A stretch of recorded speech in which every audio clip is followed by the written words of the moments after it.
I was really delighted to be asked to come here and talk about risk-taking. It's a subject that has kind of consumed me for my entire life, and you'll get a bit of that when I tell you some of the backstory. But I'm also delighted to be here in this place because I don't know a lot about what IV does, but I read your website, and it seems like risk-taking is absolutely essential to your success. I mean, you're either innovators or inventors, or you support innovations and invention. And what if your invention doesn't work? Uh-oh. Or what if what the Chinese are working on is better? Or let's see. Oh, whoa, yeah. What if Greece goes off the euro next week, and the funding you were expecting from that guy in Luxembourg dries up, et cetera, et cetera, et cetera. So I get it. I get it that you're a risk taker. The whole organization has to be to succeed. Anyway, I was thinking thoughts like these in a tent at 17,400 feet 2 or 3 weeks ago. I was in Tibet at the base camp on Mount Everest. I never got a chance to climb Mount Everest in my prime mountaineering days, but at least as a bucket list item, I got a chance to go back there up to where the launch point was and look at where I would have gone had I been able to climb the mountain in those days. And it's true, I look back at my risk-taking history, most of it is physical risk. It's really interesting. Some people, physical risk are the easiest, which is true for me. Others, exactly the opposite. I counted once that by the time I was 40 years old, I'd come that close, I mean that close, to a violent death 14 times. Mountaineering falls, bullets whistling by my ear, whatever. And I absolutely loved it. And then at about the same time, though, age 40 or so, I gradually figured out, if I got honest with myself, that the risks that really tested me were not risks to my body at all. They were a risk to my spirit, risk to my soul. We'll talk more about that later, too. So I want to broaden the discussion of risk. This is not going to be a talk about Mount Everest or mountain climbing or anything like that. Risk-taking is everywhere. It's here in Bellevue where you work. It's here on the outside, but it's also at home. Maybe you have a sick kid, or you have an acting-out teenager, or you will have an acting-out teenager in a few years. And what about our country? I don't care whether you're Republicans, Democrats, or whatever. But our country is polarized. We can't seem to develop the intestinal fortitude to really look at courageous and compassionate solutions to problems of healthcare, energy, transportation, all the rest of it. We're just stuck. Who's going to lead us out of that? Who will take those risks? And on the globe, America is no longer number one in everything. Who's got the guts here in America to say that to the American people and look at where our rightful role is in the world? Or on a global scale, what leaders are there that will take the risk not to have the world slide into more violence and poverty, but to harness the intellect, harness the energy, harness the commitment of 7 billion people to make it work? So there are risks every place. I'll tell you this. My experience is that if all you've got going for you to deal with problems like this, or problems in your own home, or problems here at IV, challenges here at IV, if all you've got going for you is a lot of good ideas and some great ideals, you're not going to get very far. Good ideas and good ideals won't take you very far if you haven't got the courage to put them into action. The rubber's got to meet the road. And that's what my organization does. We help people be courageous. I'll tell you a bit about it now and then save the rest for a Q&A. But the Giraffe Heroes Project, in which I've been a part of for 31 years, the Giraffe Heroes Project moves people, our bumper sticker, our elevator speech, whatever, moves people to stick their necks out for the common good. We teach people how to take risks in order to solve important public problems. The strategy is very simple. We find people who are already doing that, men, women, of all ages, of course, every color in the rainbow from 60 or 70 different countries now. And we tell their stories over radio and television, whatever, get them on Oprah if we can, movies of the week, or maybe it's just the hometown paper here or in Vladivostok or someplace, where other people can see, hey, Harry is doing this or Mary is doing that. Why am I sitting on my butt doing nothing when that person is solving a public problem right here in Vladivostok or Kansas City or Seattle? So it's a very simple strategy. This is as old as the hills. We create role models for people, tell their stories, and get other people to say, hey, I can do that too. And since inspiration is rarely enough, over 31 years and talking to over 1,000 of these giraffe heroes, we call them, we've learned a heck of a lot about how to solve problems with courage and compassion. And we teach it. We write books and blogs. It's all at www.giraffe.org, and also another website. There's some cards over there on the table. We give speeches and all the rest of it all over the world, helping people develop not just the inspiration but the skills they need to solve the problems that test their lives. Since 1991, we've also created and distribute programs for schools and youth organizations, helping young people develop lives as courageous and compassionate citizens. And that's basically what we do. Is anything more I want to tell you about that? Yeah, we'll have more time to talk about the Giraffe Project, as I say, in the Q&A. But right now I want to tell you the backstory. The backstory is about me and risk-taking, and it starts at sea. I was born down the road in Tacoma a few years back. And I went to Bellarmine High School, which was a Jesuit high school. And I won an essay contest when I was a junior at Bellarmine High School. And the prize of the essay contest was a trip as a passenger on a freighter going to the Far East and back. But the freighting company made a mistake, and they booked up the few passenger spaces they had that summer. And so they said, gee, we don't have that, what we promised, but they went to my parents. Mr. and Mrs. Graham, what about if we just make John a member of the crew, send him off to the Far East for the summer? Well, I'm just 17 years old, right? So I'm saying, yes, oh, yes, yes. But, you know, my parents are responsible people, especially my mother. She's a Croatian Catholic lady. And so she's very worried about this. The Catholics, I don't know if they still do, but they had something that they called the near occasions of sin. And my mother was a little afraid that sending 17-year-old John out to the Far East with 50 seamen for the whole summer might be edging a little bit too close to those near occasions. So she went to the parish priest, and he, sure enough, said, yeah, I don't know, Madeline, but that could be, you know, and that's, John's a good boy, but, you know. But there was something in my mother's Croatian peasant time clock, bless her, that said it's time for the boy to grow up. And long story short, she let me go. And I remember the first port of call was in a little port in the central Philippines where we were stopping to pick up coconuts. And it was so small that the ship was 3 times as large as the dock. And there was a little thatched roof bar about 50 yards off from the dock, and the crew members were. And this is way before container ships, right? This isn't exactly Herman Melville. It's true, but nonetheless, this is before container ships, and freighters were, you know, 50, 60 really rough guys running these ships all over the planet. And these guys knew I was had applied to go to a hoity-toity college someplace back east, but they were determined to teach me the lessons that they think I really needed.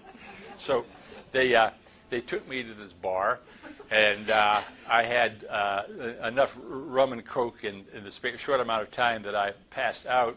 And it's just as well because this huge brawl broke, Terry and the Pirates brawl broke out on the bar. The seaman, one of them must have carried me back to the ship and left a couple people in the local hospital. and I had a hangover that lasted all the way to Hong Kong. I remember that. But you know, I remember a lot more of that trip.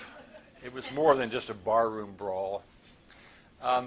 It was like, here I am coming out of, white bread Tacoma, Washington, and all of a sudden I see a world that's full of passion and color and excitement, and I wanted more. So when I came back, I was absolutely hooked. The only thing that mattered in my life was adventure. I had to do more of this stuff. And sure enough, I was, a year and a half later, I was hitchhiking one summer in Europe. And I was at a youth hostel in Switzerland, and I saw a newspaper that said that the war in Algeria was about to end. This is the war between the rebels and the French government. This is way back when. This is before most of you were born, but there it was, a colonial war. And I hadn't been in a war before, and this one was ending. So I hitchhiked down to Spain, hitchhiked over to Morocco. I walked through I walked into Algeria because there was a war going on, so there was no customs or anything like that. But at least I was smart enough to do one thing. I put an American flag on my chest, hitchhiking. The message, of course, was, I'm not French, don't shoot me. So, and it worked. I mean, bands of rebel soldiers would stop cars and trucks going in my direction at gunpoint, tell the driver to take me where I wanted to go. That all this was dangerous or even risky never occurred to me.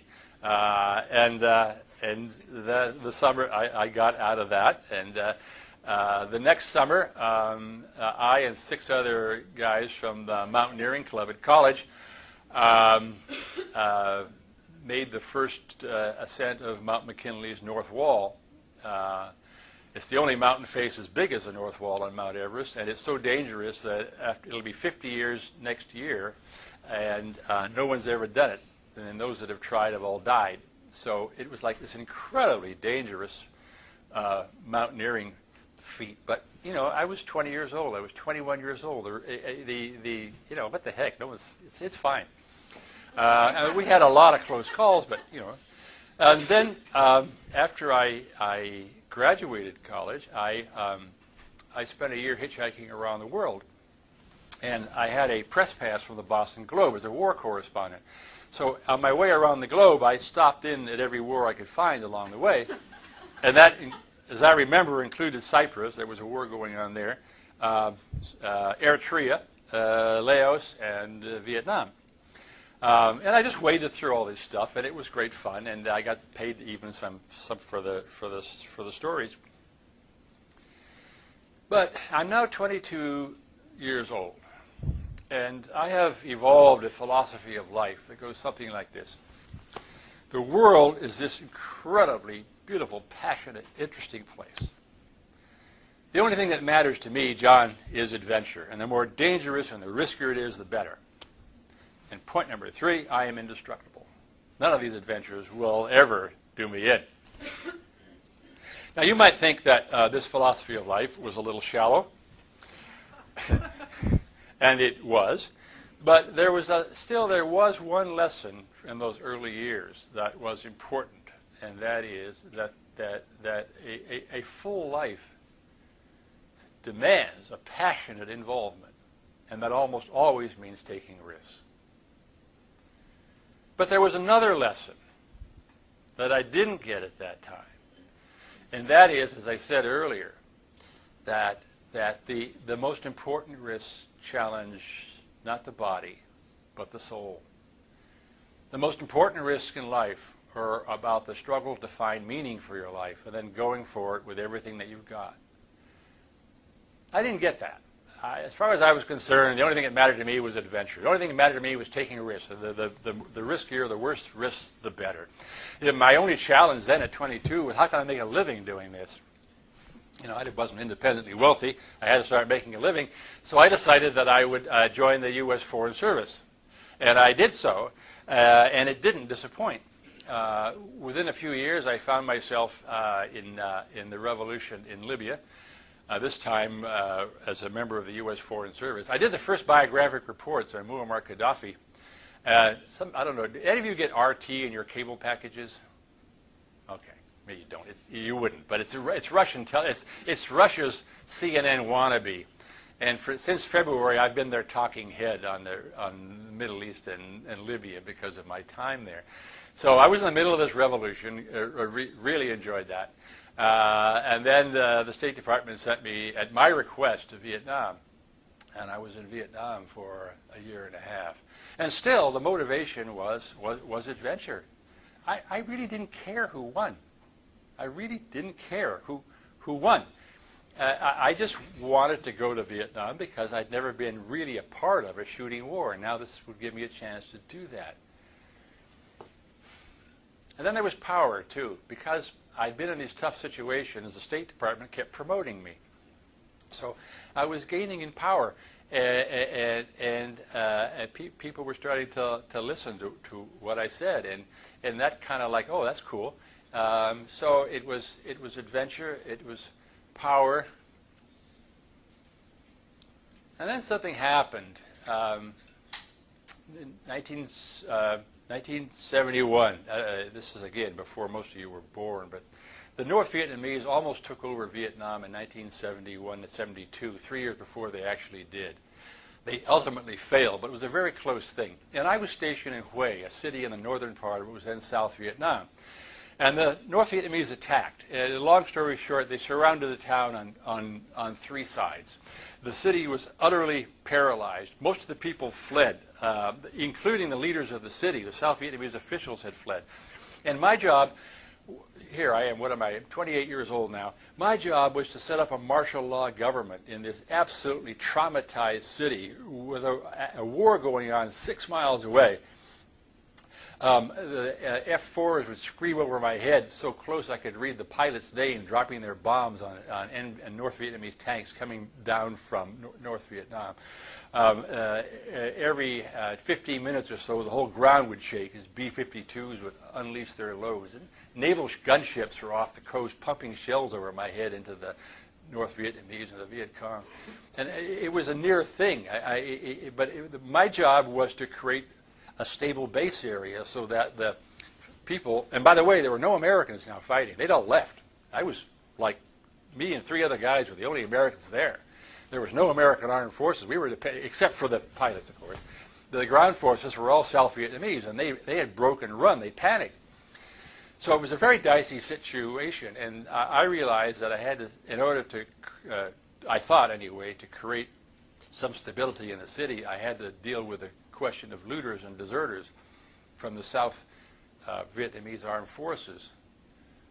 And I knew that these people, these kids, were farm boys who had been dragooned off their farms maybe just the week before and shoved into uniform, and they panicked because of the war. It was a horrendous situation. Bombs, guns, it was just horrendous. So I remember going to the mayor's office, the mayor had fled, the deputy mayor's office in this middle of this battle, and hammering on his desk and screaming at him that the only way to stop this looting was to set up a firing squad, and he had to do it right then. And he did.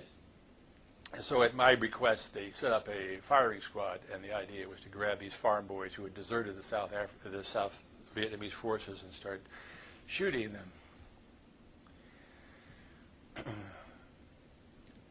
You know, I don't know. I never did know exactly if anyone was ever shot at those poles or how many, but that's something I have to live with.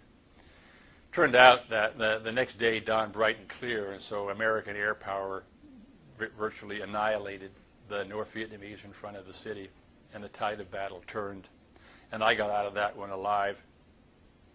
But it wasn't a question of getting out alive. My whole philosophy of life, if that's what it was, this shallow philosophy I described, was punctured. It's like, who was I? I was out there in a position now where my decisions were a matter of life or death to people. And yet what I cared about was adventure. What I cared about was power.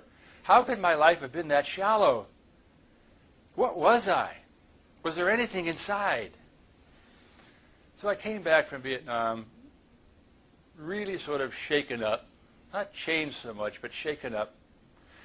And didn't, I was sent to Stanford for a year as a reward for not getting killed in Vietnam. And And I would walk down the shadow sides of the street in Palo Alto, California, to avoid sniper fire. You know, is that messed up? But the promotions kept coming. The State Department loved it. I mean, the fact that I'd done all this great stuff in Vietnam, and oh yeah, I was beautiful. I mean, I was smart and I was tough. I was exactly what they wanted there. But the promotions began to sit in my stomach like a bad meal. You see, I beneath all this tough guy stuff, all this John Wayne wannabe stuff in my life, all this risk-taking, all this physical risk-taking, really were a whole lot of ideals. I really would have wanted the world to be a better place, a softer, gentler place. I wanted my life to be softer and gentler, but I didn't know how to get there. But in any case, the discomfort inside continued. Then I was asked to go to New York, where I worked at the U.S. mission to the United Nations. And that was a turnaround point. I was in charge of Africa and African affairs for the U.S. State Department at the United Nations. And part of that work was sitting on the Security Council committee that dealt with South Africa. Some of you may remember from history books, not your own experience, but you remember that that South Africa in those years was run under a system of racial oppression called apartheid. It was awful. My job on the Security Council committee, among other things I had to do, was to look at the restriction of guns and ammunition to the South African regime. There was, in fact, a UN embargo. Nobody was supposed to send guns to the South African military and police because they were using them to kill black people, right? But the embargo leaked like a sieve. Why did it leak like a sieve? Because of money. There was just too much money to be made selling guns. And so every legislature in the world, including ours, and of course also in Europe, was letting these guns slip through. So the South African military and police were getting all the guns and bullets they needed. I went to South Africa a number of times. The first time I went there, I remember spending the morning in Soweto, which was then a black ghetto outside Johannesburg. And there was dirt streets, garbage, but most of all, there was a whole lot of angry black people.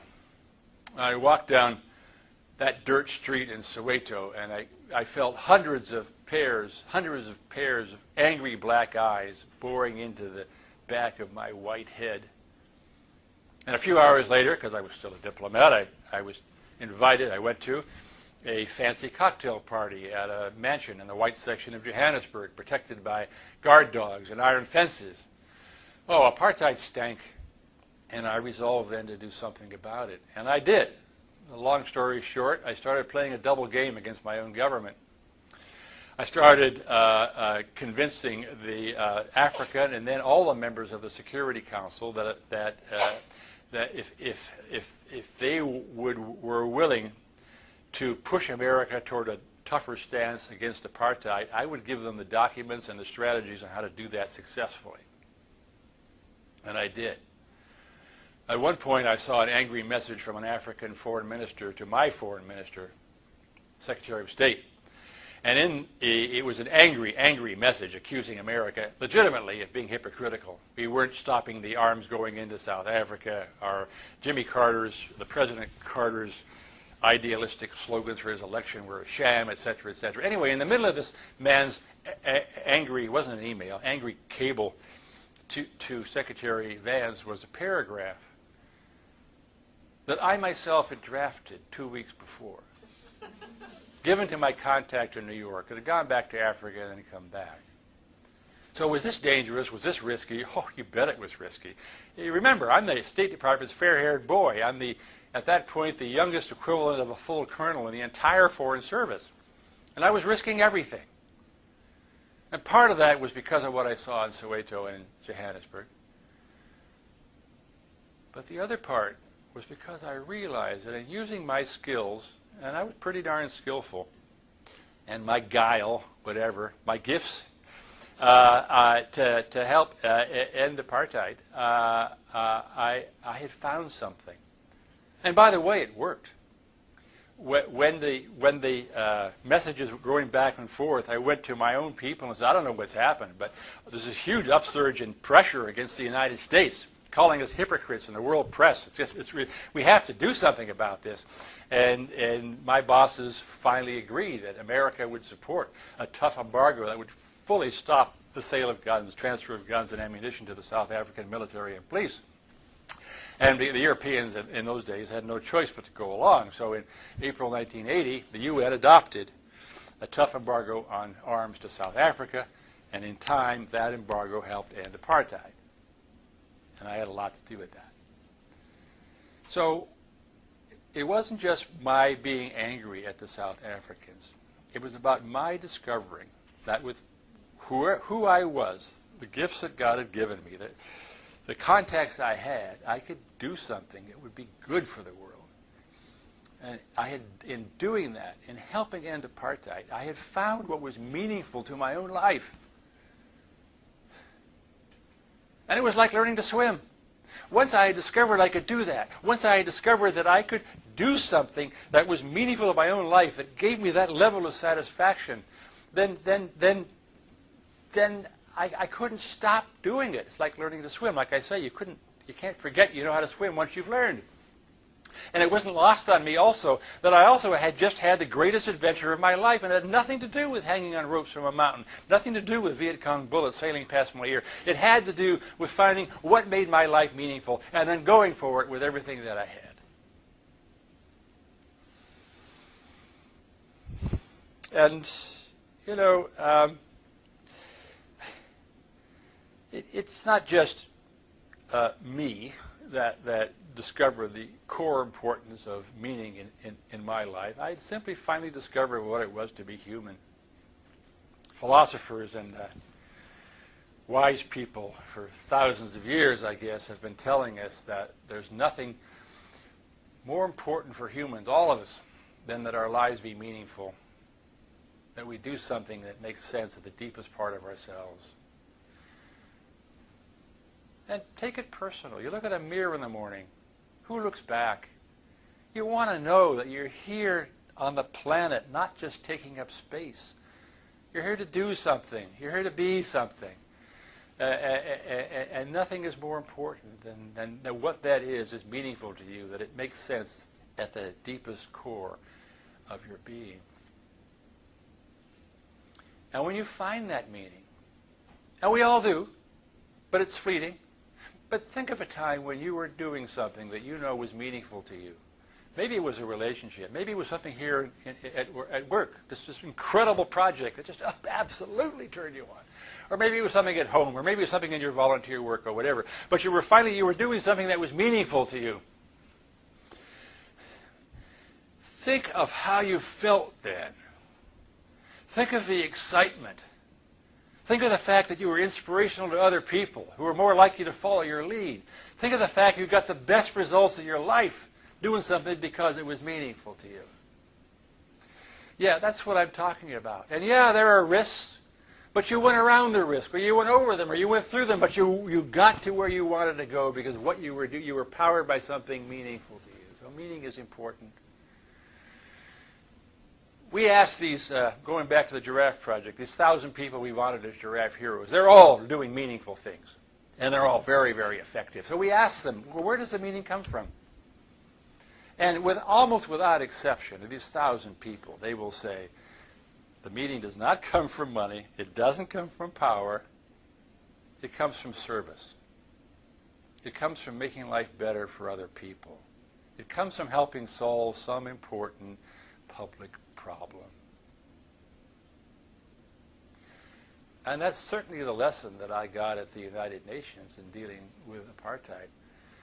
And in looking around the Giraffe Project's history over the last 30 years, other people, not just Giraffe Heroes, not just my own experience, you see it everywhere, time after time after time. You see people who are making a difference with their lives. You see people who are helping solve important public problems and doing so with passion and effectiveness. They're doing it because it's meaningful to them. They're doing it because they found the meaning in service. And fueled with that, they've kept going and surmounted the obstacles and taken the risks and come out the other side and often been very, very effective. And what I'm saying is, I've come to the conclusion after watching this now for over 3 decades is that it's not just true for these people, not just true for Giraffe Heroes, certainly not just true for me, but it's true for all of us. It's true for you. If you haven't already discovered it, you will. That a life in service, doing stuff that's meaningful to you, is the path to a satisfying life. And believe me, I'm not saying become Mother Teresa. No. You can live a life of service, and you can work in a company in Bellevue, or you can do whatever. The point is to do it out of service. Do it to solve public problems. And what is that for each of you? Well, I don't know. I don't know what it is.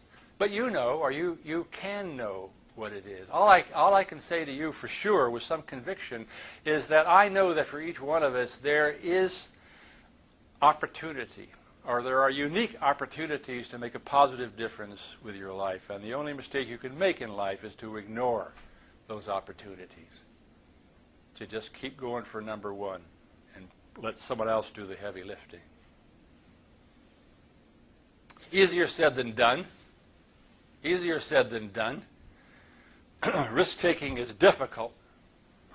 And it isn't just because somebody in Luxembourg may not give you the capital funding you want. Risk-taking is difficult because relationships may break, because you may break, because what you're doing may fail. But in taking risks of service, taking a risk for the common good, you have a much greater chance of finding meaning for your own life. But, like I said, easier said than done. You can lose hope.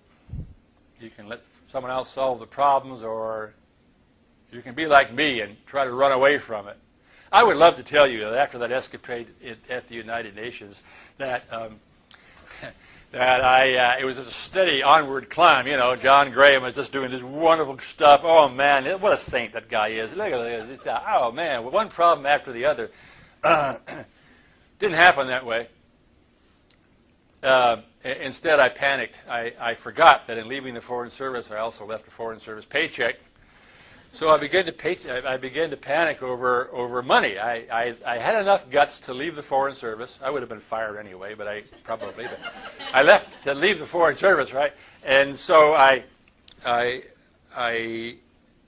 panicked over money, and I remember trying to set up a consulting business in New York. I mean, I knew foreign ministers and all over Africa, the third world. The idea was to set up a consulting service, so I would tell a company, invest in country A but not country B, that sort of stuff. I didn't get a single client, and I wasted all my retirement money renting an office and hiring a secretary. I didn't get not a single client. So now I'm like really desperate. I'm walking across Central Park because I can't even afford a subway token. It was desperate. A friend of mine says, John, you've always had a good gift of gab. Why don't you lecture on cruise ships? Oh, lecture on cruise ships? They pay you for doing that? Oh, yes, they do. Long story short, they let you take one other person, too. Long story short, I and my then 13-year-old daughter, Mallory, take off on a luxury cruise ship out of Vancouver heading for Tokyo. And I'm to give 2 lectures on something, somewhere on the trip. It didn't make any difference. They paid me absurdly well. But 3 days out of Vancouver, we're up north in the North Pacific around the Aleutians, about 140 miles from the Alaska coast. And Mallory, my daughter, and I are woken up in the middle of the night with a loudspeaker that says, we're very sorry, but there's been a fire in the engine room. No problem, but come up to the ship's lounge. We'll serve free drinks. We're going to use blowers to get the smoke out of the hallways. Very sorry for the inconvenience.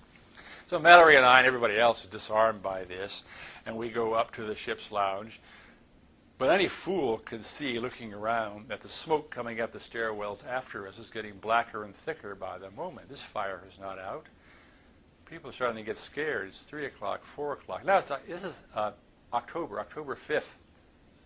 October 5th, 31 years ago. And we're way up in the Arctic, so it's like if you fell into the water, you'd die of the cold in like minutes, what the Coast Guard says. But at the moment, it's a calm sea. You can see the aurora borealis and this thick black smoke, and people are cold. They can't stay in the lounge because of the smoke, so they they come out and they were wrapping tablecloths and stuff, just trying to stay warm. Again, the smoke's getting blacker and thicker, and while the sea is calm, we've all been given Dramamine that evening because Typhoon Victor is due to hit the next morning. So we're all taken to the stern of the ship after a while. It's still dark, and they distribute free booze, and they bring out the ship's orchestra. And no, I'm not kidding. And it's funny. I took Mallory and I went to see Titanic when it came out, and we just held each other during the movie. And they're not playing "Nearer My God to Thee," but show tunes from Oklahoma. So people are getting blotto, drinking, and the band is belting out. What is it? The corn is as high as his elephant's eye. Smoke is pouring over now from the sides of the ship. A helicopter comes 140 miles from shore, lowering a pallet of CO2 canisters. So finally, after a half hour or so of this incredible sideshow, the captain comes out and orders everyone to go to their lifeboat stations, and Mallory and I creep up to the port bow to lifeboat 2, and I asked Mallory to count how many people there were waiting there, and she says there's 90, and the lifeboat says it's made for 45. Well, we're sitting there for about 10 minutes, and there's a muffled boom, and the fire, which had never been put out, bursts through the last of the steel retaining walls, and all of a sudden there's a 30-foot sheet of flame shooting out of the center of this ship. Now people really are panicked, and 500 passengers, and they're mostly elderly, the cruise ship. The captain comes out on the bridge with a bullhorn, and he says, by the way, he has a full-dress uniform on. I didn't know this, but when a captain's going to go down with a ship, they dress up.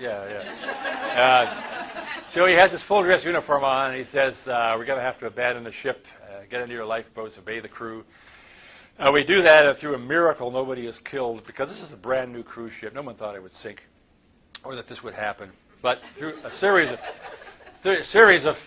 of good fortune, all the lifeboats are lowered. And in a way, the fact that ours was so badly crowded helped, because it helped keep us warm, because they didn't tell us to bring warm clothes. So most people never had time to go back to their rooms and get anything warm. So it's like October in the Gulf of Alaska. It's now 5 o'clock, 6 o'clock in the morning. A typhoon is bearing down on us, and it's just a race against time. If they don't get here, we don't get rescued soon, the overloaded lifeboats are going to swamp in the typhoon.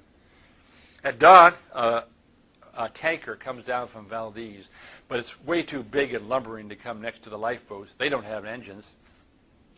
But more to the point, helicopters start arriving, 3 of them from shore bases 140 miles off. And the way they work is they lower a steel chair, much like, do they still do it at state fairs where they have chairs on the end of long cables and teenagers go whizzing around? That kind of a chair.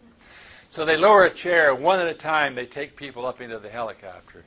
And we didn't know what to do when the helicopter comes over the first time, but all of us, all the guidance we had was from grade B movies, women and children first. So that's what we did, even though any doctor will tell you that women are much better able to sustain cold than men. I won't go into why, but it's true.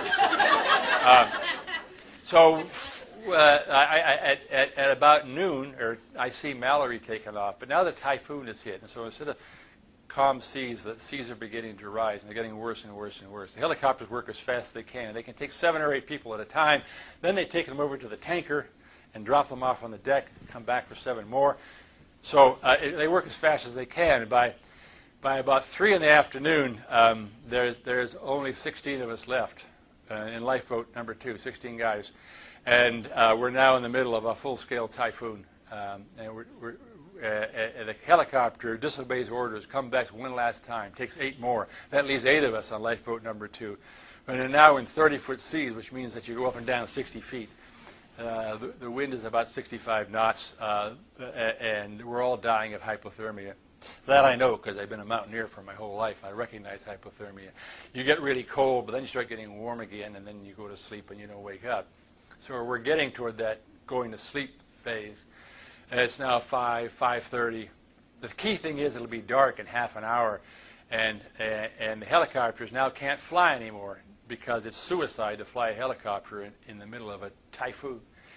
But they leave a word that a Coast Guard cutter is searching for us, needle in haystack, going back and forth and back and forth. But again, the visibility is down to maybe 100 yards, 60-foot seas. Chances of even finding us with a Coast Guard cutter are slim. So I really realized that for the first time in my life, now that my luck may be running out, that all those times that I almost died a violent death, this one may finally get me. The odds now are diminishingly small. 8 of us, lifeboat number 2, middle of a typhoon. Helicopters can't fly. Only this Coast Guard cutter at a sky rapidly going dark. And once it's dark, we're dead because we have no lights, no flares. This is a new cruise ship. No one thought to put flares and lights in the lifeboats. Never need them. So we're about to die, so I think. And I've never been a very religious person, but let me tell you, in a situation like that, one is tempted to do something about that part of life. And I remember trying to pray, but turning into an angry bleat, like, God, what? This 2 years ago, I helped end apartheid, for Christ's sake. I've left the Foreign Service. I want my whole life to be about service. Isn't that what you want? I mean, why? Now I'm being wiped out. It makes no sense to me that I'm being wiped out just as I'm beginning a life doing what some people would call your work. And it's just stupid. And I remember using that word. It was just stupid. I mean, I'd gone to a Jesuit high school. I knew about order in the universe. The little sugar cube with all the lattice structures and the leaves with other wonderful little structures that God made, all that kind of stuff. And I know the world is an ordered place, and this is completely disordered. This is chaotic. This is stupid. It makes no sense at all to wipe me out. And I just want to know why. And I got an answer. The other 7 guys, I don't think they heard a thing, but for me, they were doing their own thing. But I heard an answer. It was like being surrounded by loudspeakers. And believe me, I remember what it said. And the gist of it was, you got a choice to make. You've discovered what makes your life meaningful. Now you know. You helped end apartheid. There's a lot more work to do. But you're lecturing on a cruise ship. If you get out of this one, you'll lecture on another cruise ship. You've lost the will to keep going forward. You have a decision to make. Either get serious about the ideals that make your life meaningful, or you'll die out here. And that's going to happen really fast. That was a choice. I was given a choice. I was beaten, seasick as a dog. I knew I'd be dead in 2 or 3 hours of cold. So I just remember looking up into the teeth of the storm and breathing, yes, okay. And in that instant, which was an instant of submission, this Coast Guard cutter comes crashing through this wild storm. Would have hit us, broke us in 2 had the lookout not seen us. It was that bang on. I kept my promise. Got back, and the rest is, the next 30 years have rolled out like I promised. But I tell this story not just because it's a good yarn, and I know it is. I have fun telling it. But because I don't think what happened to me was that unique. Yeah, sure. Being in the North Atlantic and burning ship and all that kind of stuff, that's a little exotic. But I think that happened to me because I was running away from what I knew made my life meaningful. And that's the lesson. Each of us will have challenges in our life about meaning, about taking risks to lead a meaningful life, about being of service. And they're going to be severe challenges. Some of them may seem totally out of our control. And you'll have choices to make. It won't be in the middle of a 60-foot sea in the Gulf of Alaska. It'll be someplace else. But it'll be severe. It'll be severe for you. Don't make the mistake that I did. Don't ignore the importance of meaning in your life, as I did before I signed up for this thing, lecturing on cruise ships. Don't ignore the service that will bring that meaning to your life. There's an American poet named Mary Oliver. Some of you are probably familiar with her. he wrote a poem called A Summer's Day in which he says, "Tell me, what do you plan to do with your one wild and precious life?" And that still sums it up for me. Tell me, what do you plan to do with your one wild and precious life? Thank you.